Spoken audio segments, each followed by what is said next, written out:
안녕하세요. 그녀의 북살롱 미셸입니다. 네, 오늘은 리처드 바크의 갈매기의 꿈을 다 아시죠? 그 책을 소개해 드리려고 합니다. 삶의 목적은 단순히 육체적 생명을 연장하는 것이 아니라 자신 속에서 완성을 추구하는 것이다 라고 들어가는 부분에 아마 이 갈매기의 꿈, 이 책이 우리에게 던져주고 싶은 메시지를 표현하고 있어요. 리처드 버크에 대해서 먼저 짧게 소개해 드리겠습니다.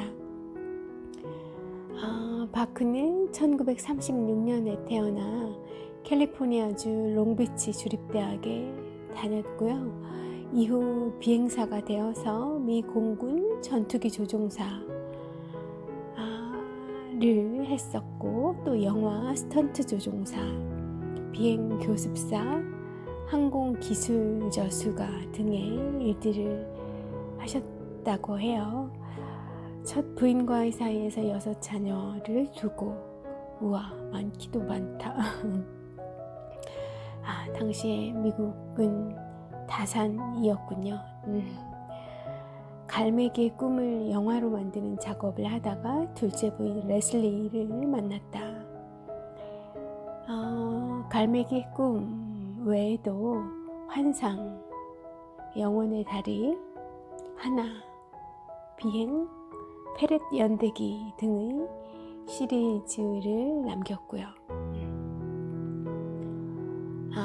이 갈매기의 꿈이 어느 날 갑자기 그냥 그 영적인 그런 생각으로 우리 곁에 출연한 그런 책이 아니라 갈매기처럼 나는 하늘을 나는 그런 직업을 가지고 있었군요. 리처드 바크가 전에는 전혀 몰랐던, 예상치도 못했던 사실이에요. 하늘과 늘 가까이 있고 하늘 사이를 걸어 다니는, 하늘 사이를 헤엄쳐 다니는 그 조종사들에게는 왠지 이 삶이 조금 다를 것 같아요. 생택지베리도 그렇고, 또 제가 좋아하는 그 로맨가리 이도 그런 이제 비행을 했던 사람들인데, 비행의 경험을 가지고 있거나 비행을 직업으로서 잠시라도 거쳤던 그런 직업을 가지고 있거나요. 그런 삶에서 그 하늘 속에서의 보내게 되는 순간들은 정말 아주 순수한 자연의 일부로서, 자연, 그리고 이 우주, 밤이면 우주 같은 느낌도 많이 들 것 같고요. 그 우주의 일부, 그리고 아주 그 영원이라는 시간 속에 찰나를 사는 그런 우리 인간의 존재를 아주 다이렉트로 그 만나게 되는 그런 순간들이지 않았을까요? 어쨌든 그들의 그런 경험으로부터 우리들에게 아주 보석과 같은 그런 책들을 많이 남겨준 것 같고요. 중에 한 권이 바로 오늘 소개해드릴 갈매기의 꿈입니다. 너무나 얇은 책이고 가벼운 책이어서 어렸을 때 많이 보았을 것 같아요. 다들 보셨을 거예요.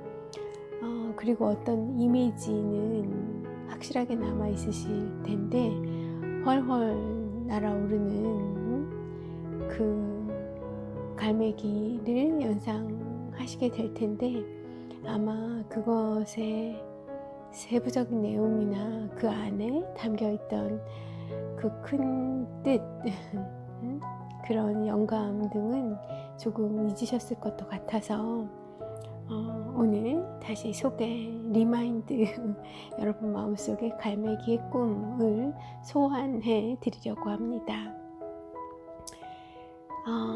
책 속의 문장 먼저 소개해 드릴게요.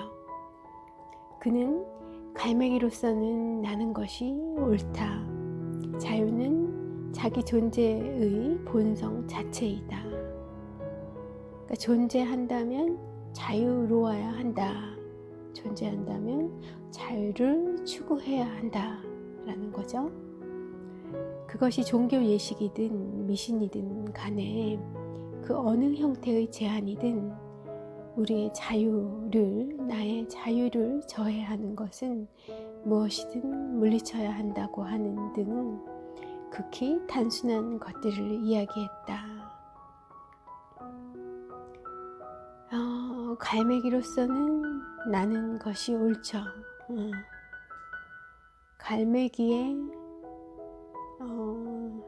존재성도 그 자유에 있다고 갈매기들도 이야기하는데 우리 인간의 존재성은 무엇일까요? 예, 리처드 바크는 바로 인간의 존재론도 자유이다 라고 이야기하고 있는 거죠. 예. 미셸은 극히 공감을 하고 있습니다. 자, 또 다른 한 문장입니다. 조나단 시걸은 지루함, 두려움, 화냄 등이 갈매기의 수명을 그렇게 단축시키는 요인들이라는 것을 발견하고 이런 것들을 그의 생각에서 없애버림으로써 실로 아름다운 장수를 누릴 수 있었다. 지루함, 두려움, 화냄, 탐진치, 탐욕, 분노, 어리석음 이런 것들이 우리 인간의 수명을 그렇게 단축시키는 요인들이죠.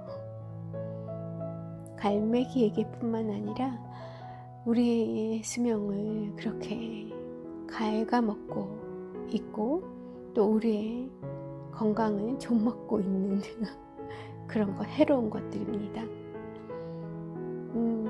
사실 거기까지는 우리가 다 알죠. 그런데 그렇다고 해서 그러면 그런 감정으로 괴로운 시간들을 내 인생에서 없애버릴 수 있느냐? 어려운 일이죠. 그렇지만 확실한 건 자꾸 지우려고 그 감정에 빠져들지 않으려고 노력함으로써 조금은 그리고 또 조금 더 점점 더 그런 것들로부터도 해방될 수 있다는 거예요. 그렇더라고요. 제 경우는 그렇더라고요. 저도 하는데 우리 모두가 할 수 있는 거라고 봅니다. 아주 드라마틱하게 다 없어지겠어요? 또 너무 다 없어지면 그게 인간이겠어요?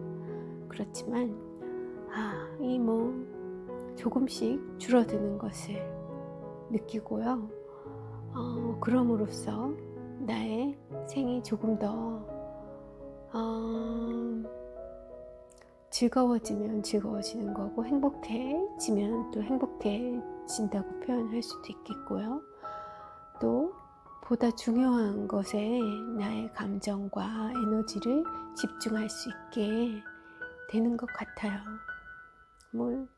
내가 스스로 나를 위하지 않고 나를 구하지 않으면 다른 그 무엇이 그 누가 구해주겠습니까? 자, 이제 이 리처드 바크의 갈매기의 꿈을 설명하고 소개하고 있는 텍스트를 좀 소개해 드릴게요. 제가 낭독해 드릴 책은요, 내 인생의 탐나는 영혼의 책 50권 중에 하나로 이 갈매기의 꿈을 소개하고 있는 그런 책입니다. 톰 보틀러 보던 씨가 지은 책이고요. 자, 그의 소개를 좀 들어보겠습니다. TV 연속극 스타키치와 허치, 영화 조스, 나팔바지. 영화 조스. 요새 또 어린 친구들은 모르겠네요. 네. 이런 나팔바지 이런 것과 함께 이 갈매기의 꿈은 1970년대를 상징하는 하나의 문화 아이콘이다. 특히나 미국의 1970년대겠죠. 이 갈매기의 꿈은 그 당시 문화 아이콘이었고 심지어는 영화로까지 만들어졌다. 그렇다면 이 책은 어떤 책인가? 여전히 지금 21세기 더 정확하게 얘기하면 코로나 바이러스 이후의 삶들을 다양하게 모색해보고 있는 이 2020년의 6월에도 여전히 읽을 만한 가치가 있는 책인가? 저는 그렇다고 봅니다. 리처드 바크의 베스트셀러인 이 책은 조나단이라는 갈매기를 주인공으로 하는 우화입니다. 이 갈매기는 자기가 단순히 갈매기에 불과한 존재가 아니라고 여기죠. 삶에서 뭔가 다른 것을 꿈꿉니다.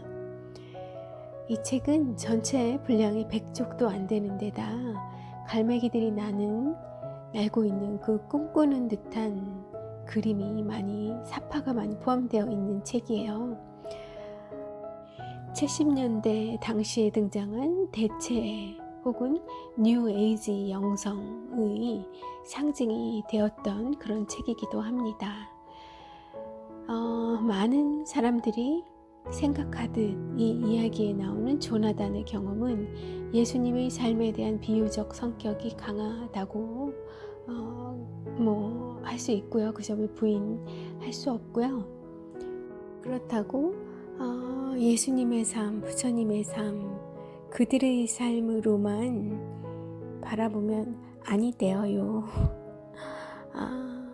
이건 예수님이 대표적인 인물이고 부처가 또 그 삶을 살아낸 대표적인 사람이긴 하지만 우리들 중에도 이런 사람들이 굉장히 많이 있답니다. 그리고 만약에 예수와 부처가 100%, 200%를 그 삶을 살아낸 사람이라고 하면 그렇지 못하고 80%, 90%, 70%, 60%, 50%, 40%, 30%, 20%, 10% 일지라도 그런 노력에 성공하는 삶을 살아내면 그것만으로도 엄청난 다행인 것 같아요. 내가 예수가 되겠다 생각하면 너무 무리스럽잖아요. 내가 부처가 돼야 된다고 생각하면 좀 인생이 너무 고난스러울 것 같잖아요. 너무 재미없고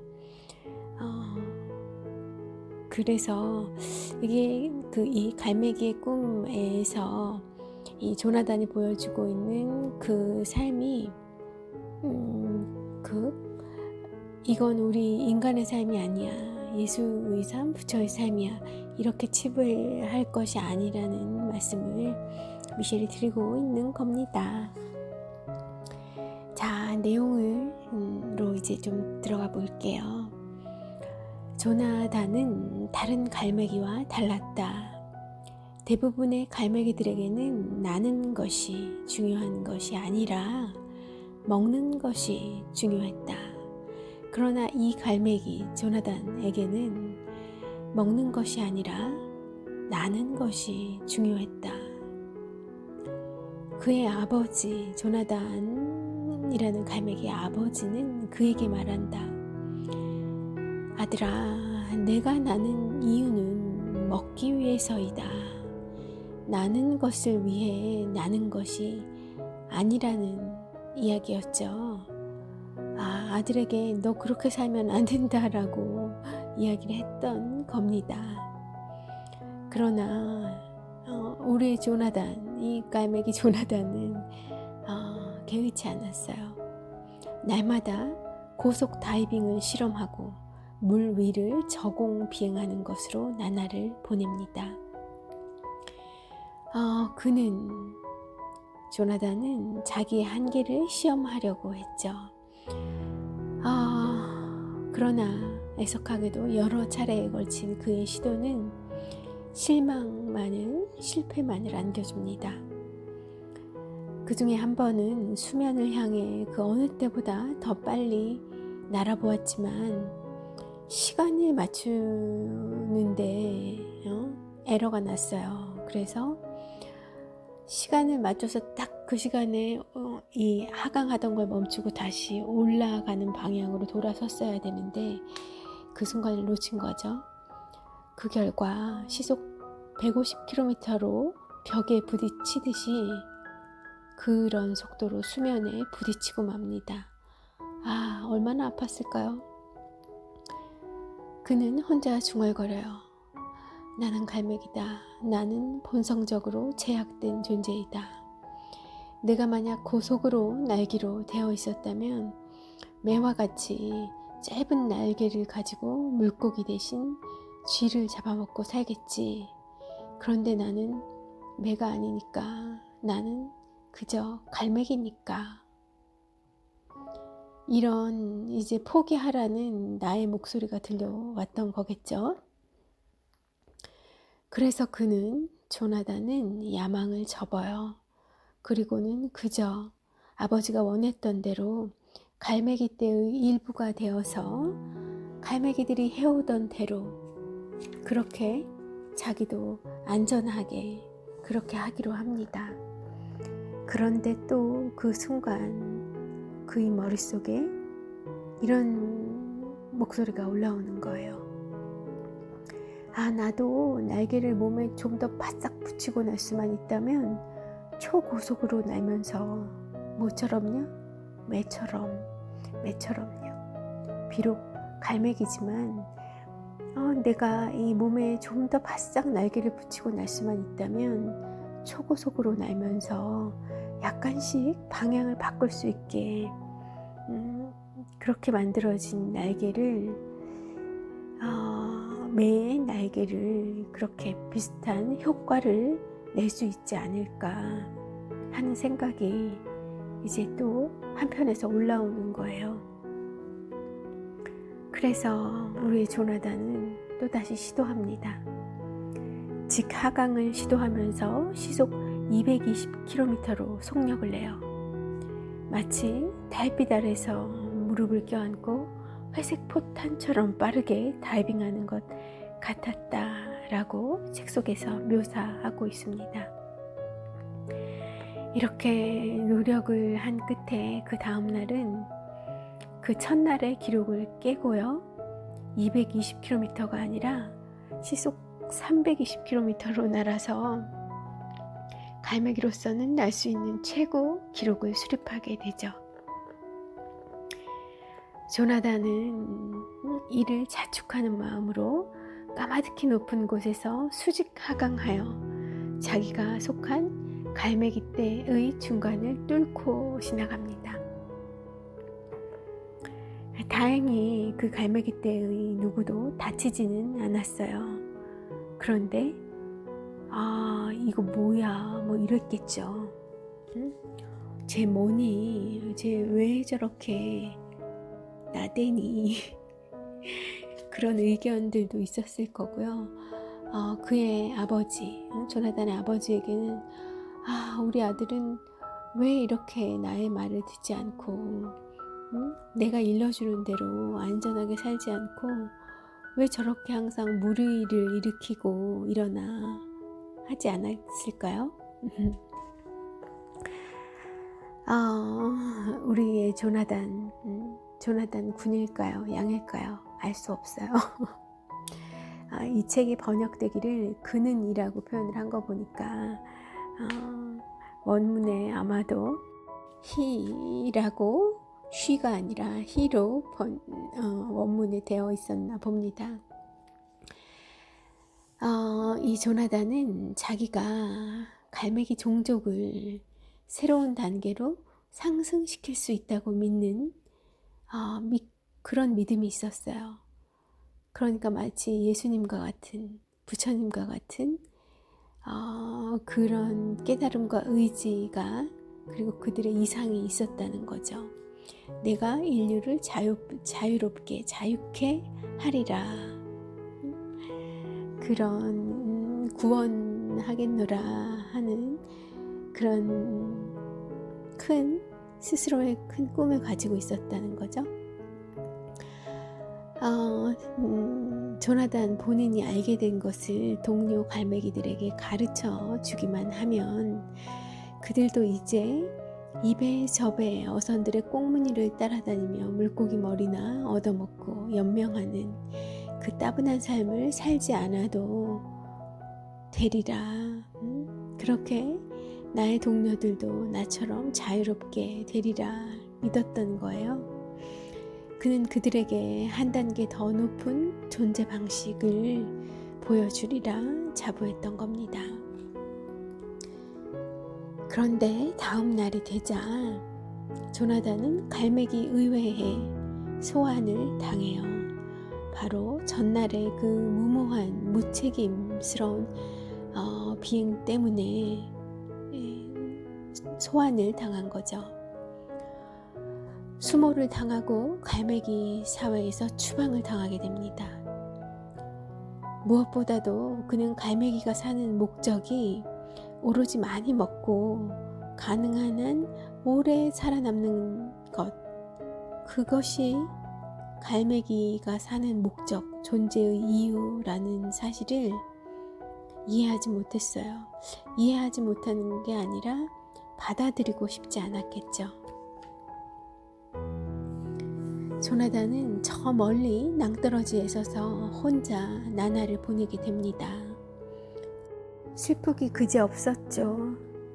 무리에서 쫓겨난 자기 신세 때문이 아니라 더 조나단을 속상하게 외롭게 했던 것은 갈매기들이 자신들의 가능성을 실현할 그 기회를 걷어차 버렸다는 사실 때문이었어요.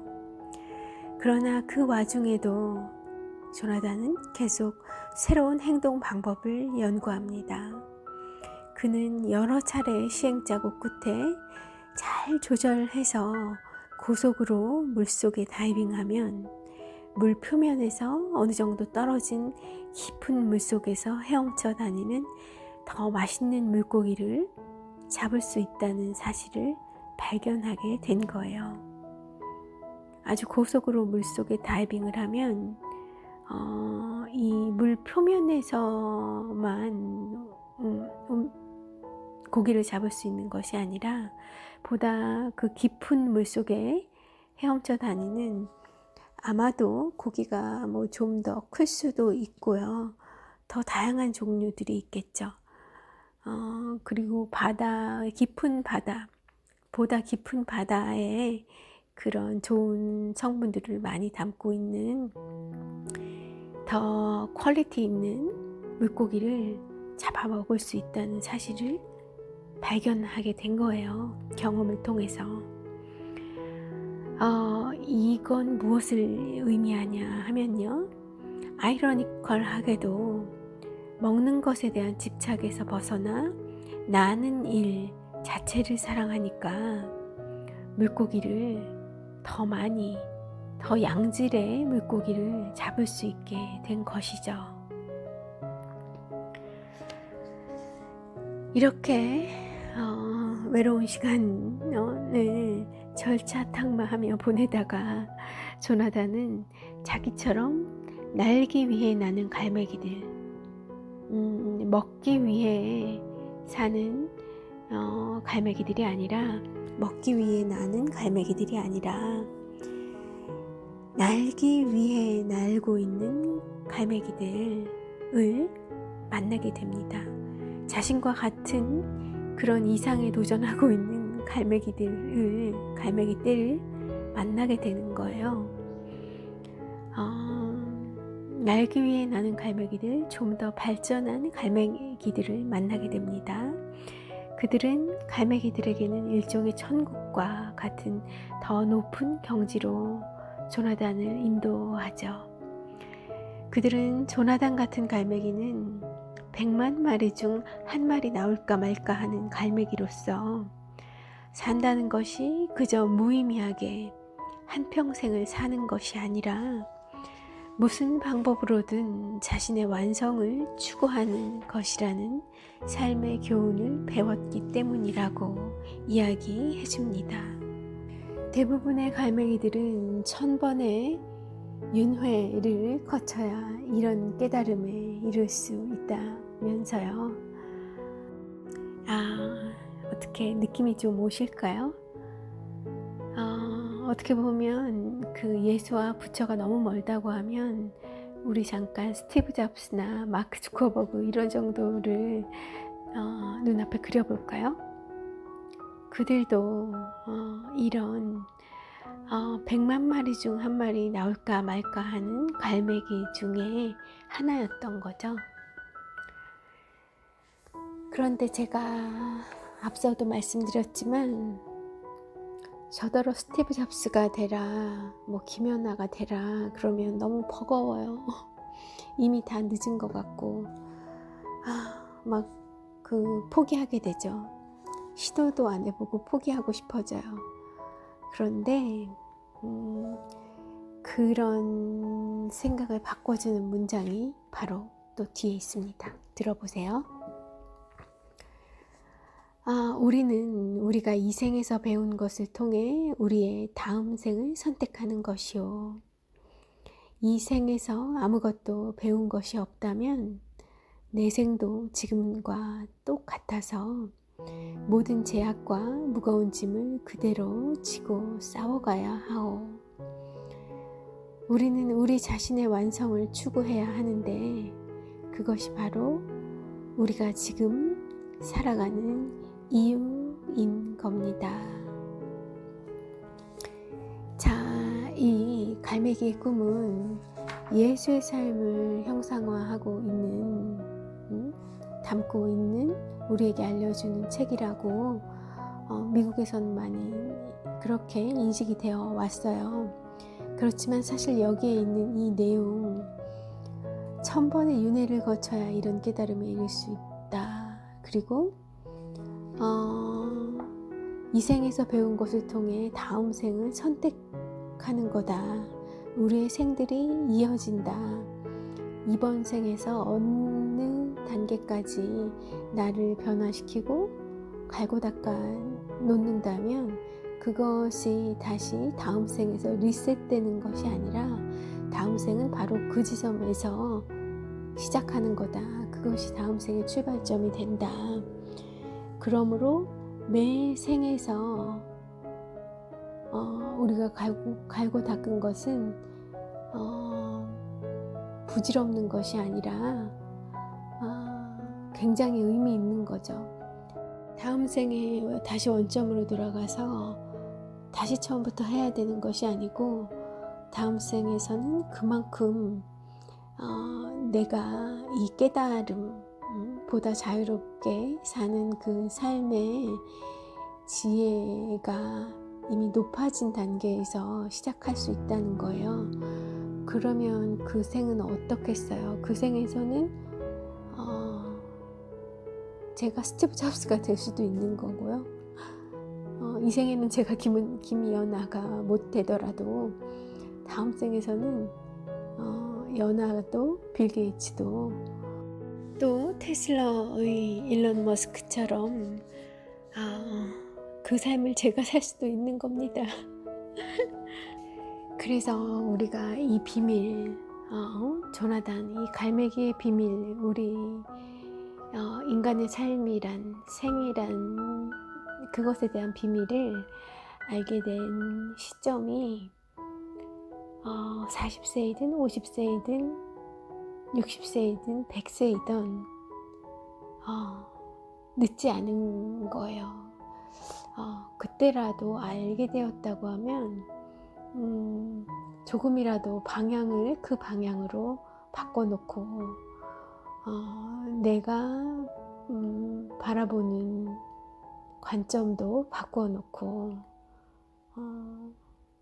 아니면 최소한 그것에 대한 관심의 문, 언젠간 내가 저렇게 살아야지, 다음 생에 태어난다면 내가 저렇게 살아야지 하고 그런 사람들의 이야기에 그런 삶의 길들을 좀 더 찾아보는 일을 한다던가, 그런 어떤 확실한 그런 결과를 맺지는 못하더라도 그런 방향의 전환이라도 이 생에서는 시켜놔야 다음 생에서 그 길을 찾는 데에 의 문으로 가는 길을 발견해내는데 온 생애를 다 바치는 그런 시간 낭비를 덜 수 있다는 거죠.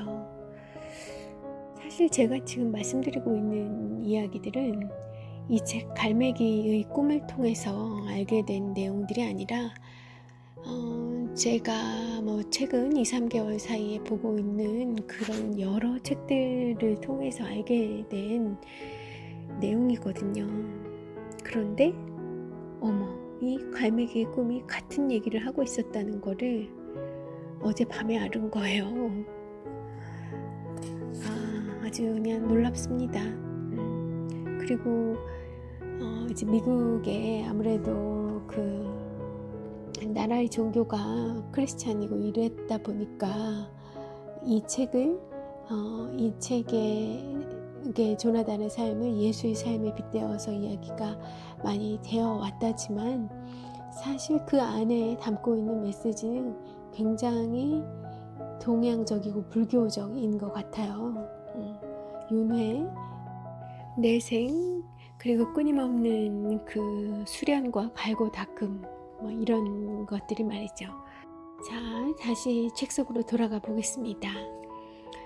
조나단은 어느 나이든 갈매기도 만나게 되어 이 어르신 갈매기는 이런 완성의 경지에 도달해서 놀랍습니다. 움직이지 않고도 여행할 수 있다고 이야기를 해요. 그저 어느 장소를 생각하기만 하면 벌써 그 장소에 가 있다는 것이죠. 조나단은 이 갈매기 스승을 보고 놀라게 됩니다. 와, 저는 그 서유기의 삼장법사가 왜 생각이 날까요? 처음 길을 떠날 때 그 삼장법사가 아니라 깨달음을 얻고 난 이후에 그 삼장법사의 모습, 여기서도 저는 이 책의 작가가 이야기한 것과는 달리 이 책이 정말 그 불성에 기반하고 있구나 하는 생각을 하게 되네요. 그리고 동의가 되시나요? 마음으로 그럴 수 있지, 그 경지에 이른 거구나 하는 생각이 드실까요?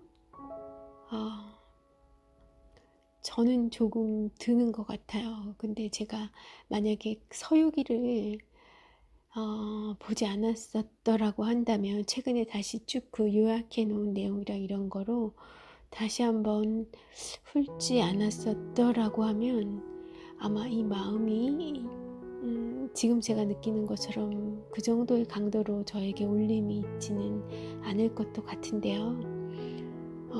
그저 어느 장소를 생각하기만 하면 벌써 그 장소에 가 있는 경지, 한마디로 부처님의 경지인 거예요. 다 내 앉아서 천리를 만리를 백만리를 보고 있는 가고 있는 거죠.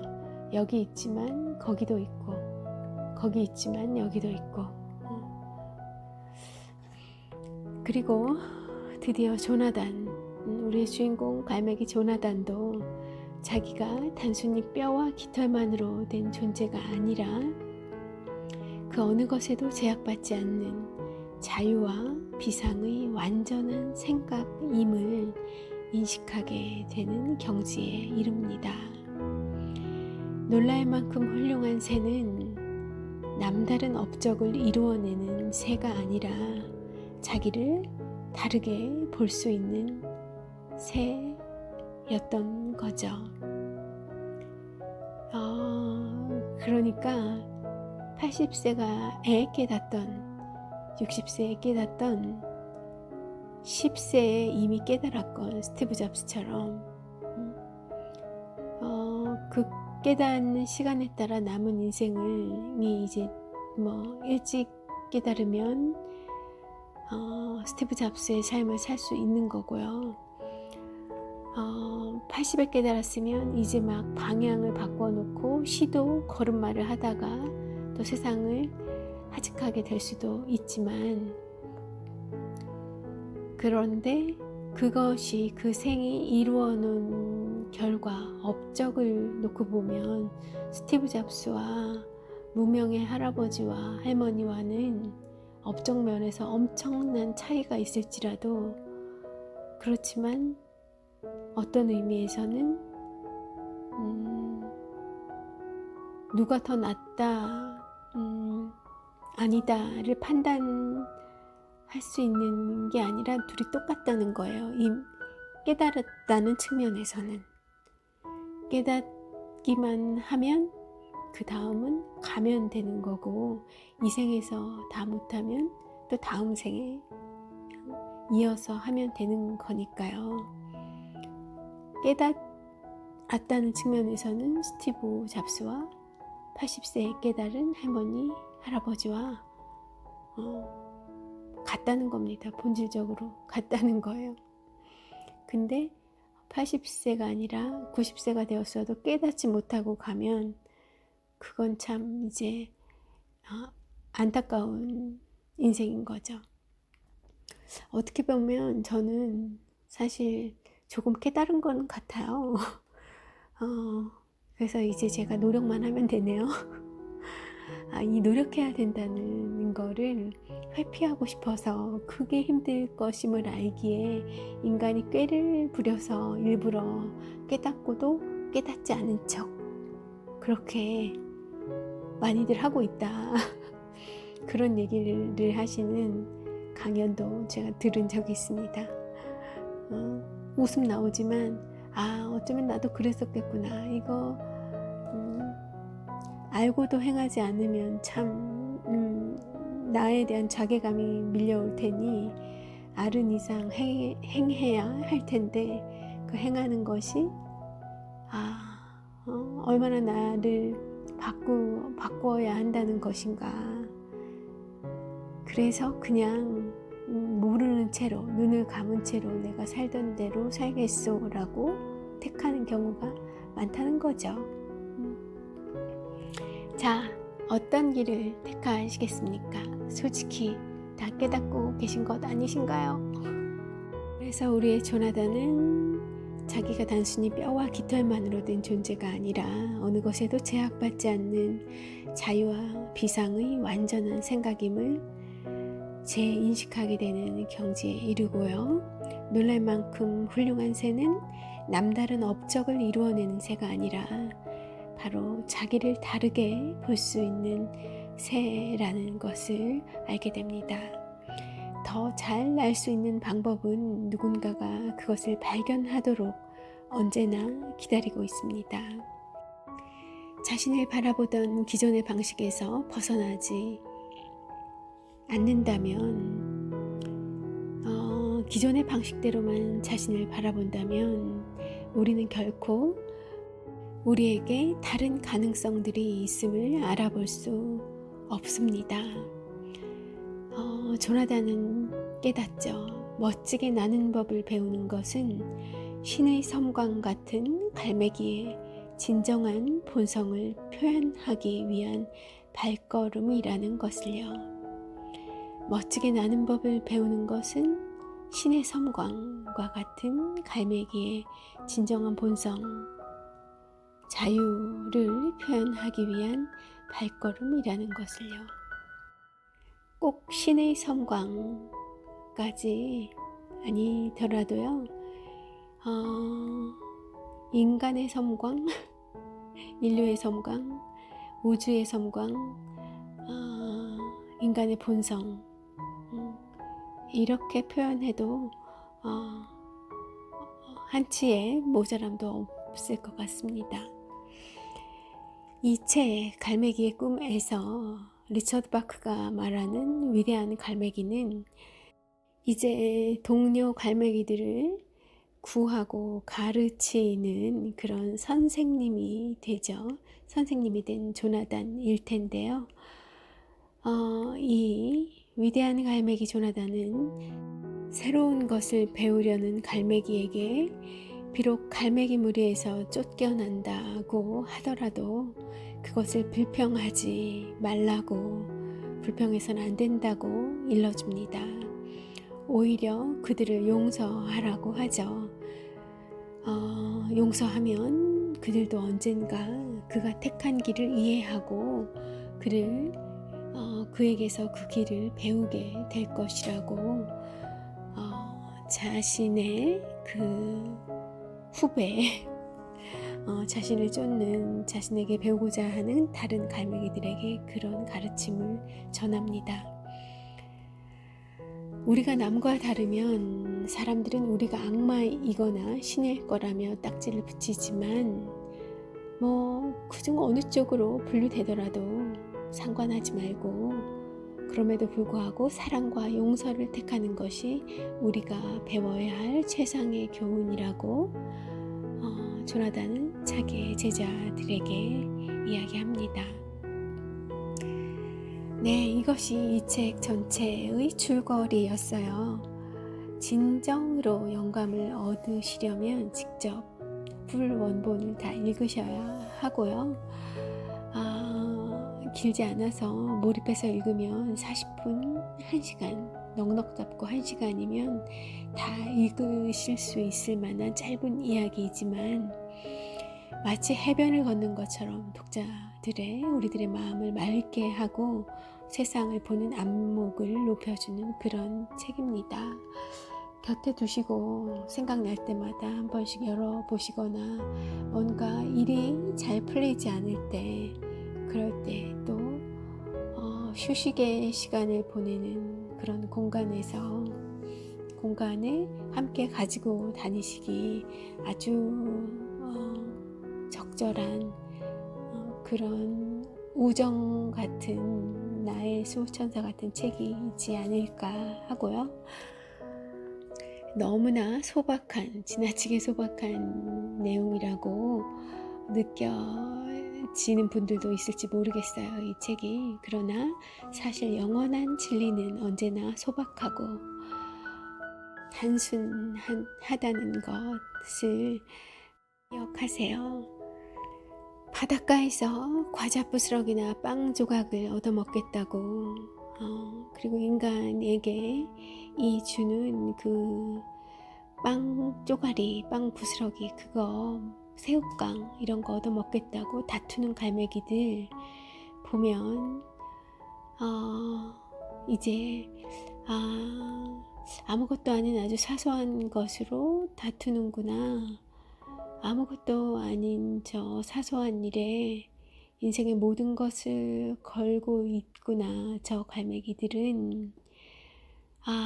내 삶은 어떠한가, 우리들의 모습은 어떠한가, 그런 생각이 드실 수 있기를 바라면서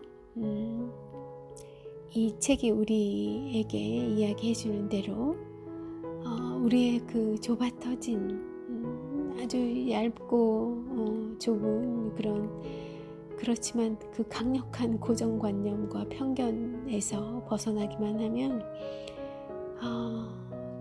그야말로 풍요로운 생의 진리가 우리를 기다리고 있음을 확인하실 수 있는 그런 시간이셨기를 바라면서 오늘 미셸은 물러가도록 하겠습니다. 함께 해주셔서 감사하고요. 저는 또 다른 좋은 책으로 찾아오겠습니다.